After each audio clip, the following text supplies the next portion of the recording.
Eu lembro quando eu estava começando a aprender programação, há cerca de 17 anos atrás ou mais, eu estava aprendendo a programar em Visual Basic 6 com um banco de dados Access, uma linguagem muito antiga que era muito usado na época do Windows 98, Millennium e 2000. Naquela época, um amigo meu estava aprendendo a programar para a web e ele me falou a seguinte frase: a internet é feita no bloco de notas. Lógico, nessa época eu não sabia nada, absolutamente nada de web, HTML, TCP/IP, protocolos, modelo OSI, nada. E eu fiquei pensando sem entender o que ele quis dizer com aquilo, mas como assim a internet é feita no bloco de notas? O que ele quis dizer com isso? Ele também foi embora e não deu maiores explicações sobre isso. Quando eu cheguei em casa, eu liguei meu computador com os meus 32 MB de memória RAM, processador Intel Celeron de 600 MHz, HD de 10 GB e o Windows 98 instalado. Abri o meu bloco de notas e fiquei olhando para a tela e pensando, mas como assim? Como assim a internet pode ter sido feita com isso? Eu não imaginava o que isso realmente significava. Na época eu não podia simplesmente pesquisar no Google, primeiro porque eu usava internet de escada e não tinha dinheiro, então tinha que esperar da meia-noite para poder acessar a internet mais barato e usar aqueles CDzinhos de 300 horas grátis que a América Online mandava pelo correio para todo mundo na época anterior ao estouro da bolha das empresas .com que ocorreu em 2000. E segundo porque o Google simplesmente ainda não existia. Existiam vários sites como Alta Vista, Yahoo, KD. KD, não sei se você conheceu, era um site de buscas brasileiro que fazia muito sucesso na época aqui no Brasil.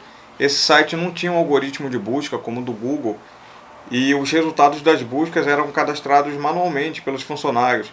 E existia também o UOL Metaminer, que era um site de busca brasileiro criado por estudantes de ciência da computação e que foi incluído no portal do UOL.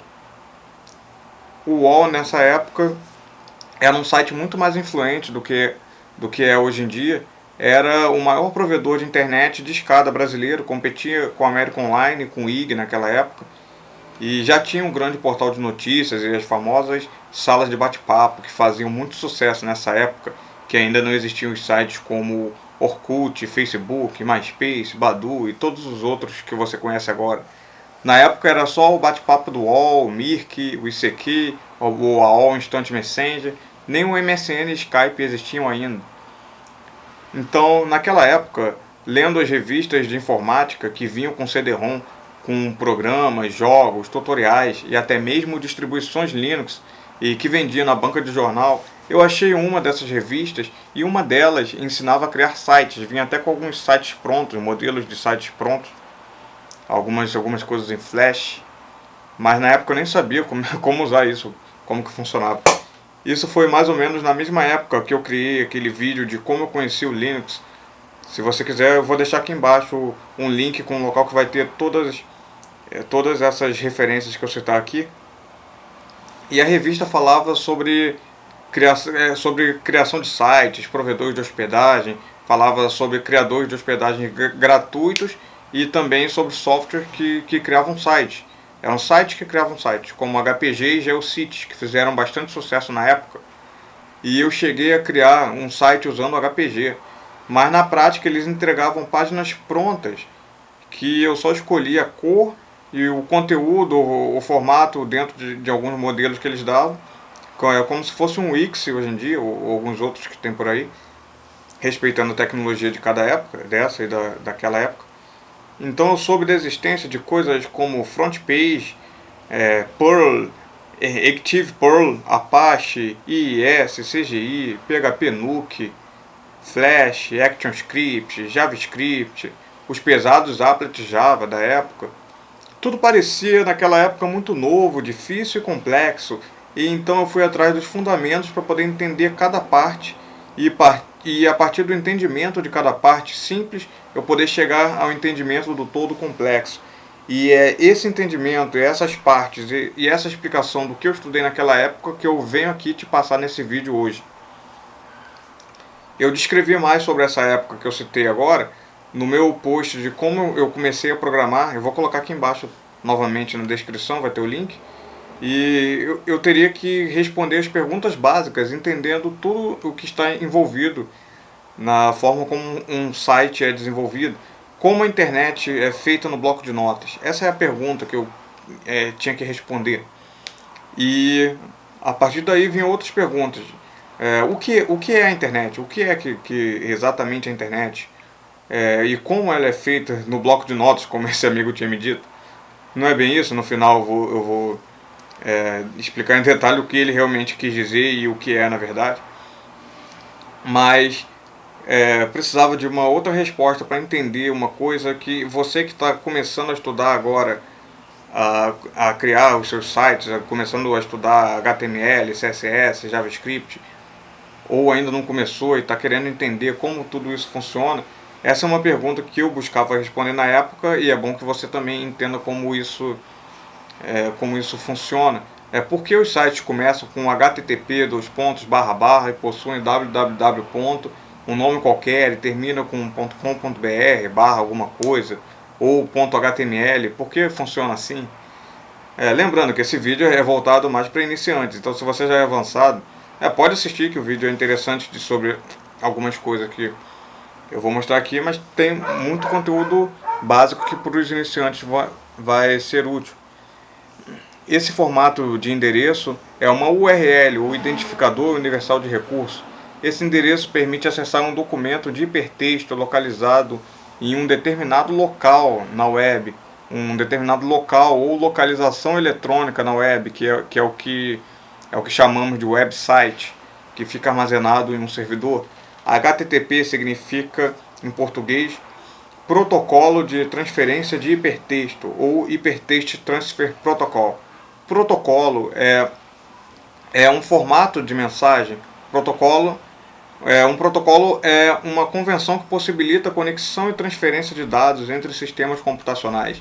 Um desses protocolos é o protocolo HTTP, e existem diversos outros, como FTP, DNS, DHCP, Telnet, SSH e todos os outros que fazem parte da pilha de protocolos TCP/IP.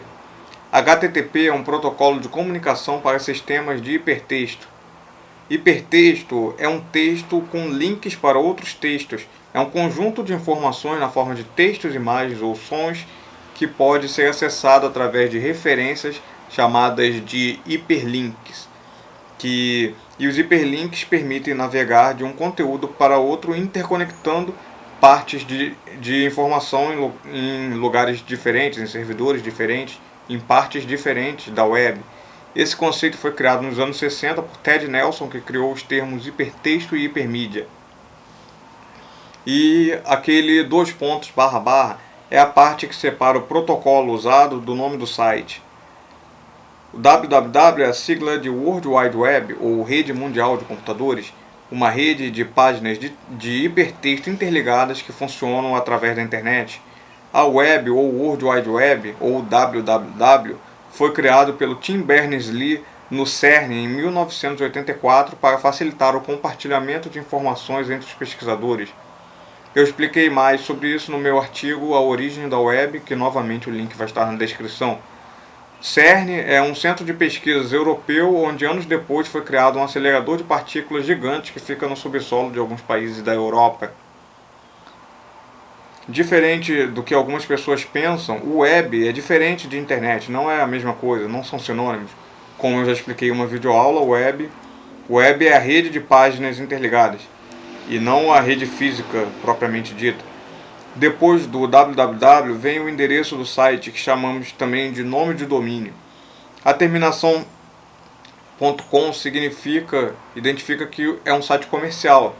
O .com que tem nos sites significa comercial, com abreviação de comercial. Apesar de ninguém obedecer hoje em dia os significados originais, é isso que significa. E o .br significa que está no Brasil.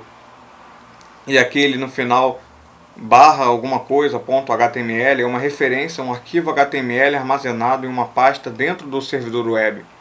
O servidor web é um programa que roda em um computador conectado a uma rede que tem a função de servir páginas para quem acessar esse servidor a partir do seu endereço IP e da identificação da porta do servidor, geralmente a porta 80, que é a porta padrão do servidor web.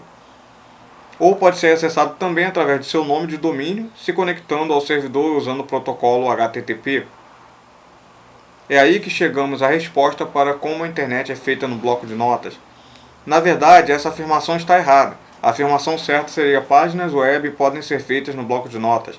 Então chegamos à mais simples forma de se criar uma página web: escrever arquivos com código HTML simples usando o bloco de notas e salvar como extensão .html ao invés da extensão txt lá na opção salvar como, e depois disso copiar esse arquivo para um servidor web. E a partir daí ele pode ser acessado através da internet por outras pessoas, escrevendo códigos comuns de HTML, que você vai ver aqui na descrição. HTML, head, title, fechamento de head, body, e aí você escreve com esses códigos aí uma página simples em HTML. Nessa época aí que eu descrevi, eu cheguei até a desenvolver um agregador de canais de TV, estações. Na época eu cheguei até a desenvolver um agregador de canais de TV e estações de rádio via internet, usando a linguagem Visual Basic e também um conjunto de páginas web, e esse sistema estava disponível para download em sites como superdownloads.com.br, que existia, era um grande site de download naquela época, não sei se ainda existe. Eu decidi criar um curso online de desenvolvimento front-end diferente de todos os outros que já existem e onde você vai aprender de verdade. Eu quero ter certeza que o curso vai realmente ser útil para você. Então, se você quer que esse curso realmente seja disponibilizado e que eu adapte o conteúdo para resolver as suas necessidades atuais, eu peço que você me ajude preenchendo essa pesquisa de interesse, que eu vou deixar o link aqui embaixo na descrição do vídeo. Então é isso, pessoal, obrigado por assistir esse vídeo. Se você gostou do vídeo, clique em gostei, se inscreva no meu canal clicando em se inscrever e assista aos meus vídeos anteriores, e não esqueça de marcar o sininho para ativar as notificações e dar o like, dar o joinha no canal, que isso vai ajudar bastante. E se inscreve, tem muita gente que está assistindo, que está acompanhando o canal há muito tempo e ainda não se inscreveu. Se inscreve que vai ajudar bastante, já estamos chegando a quase 4.000 inscritos e vai ter um conteúdo bem especial que eu já deixei guardado aqui, que eu só vou publicar quando chegar a 4.000 inscritos.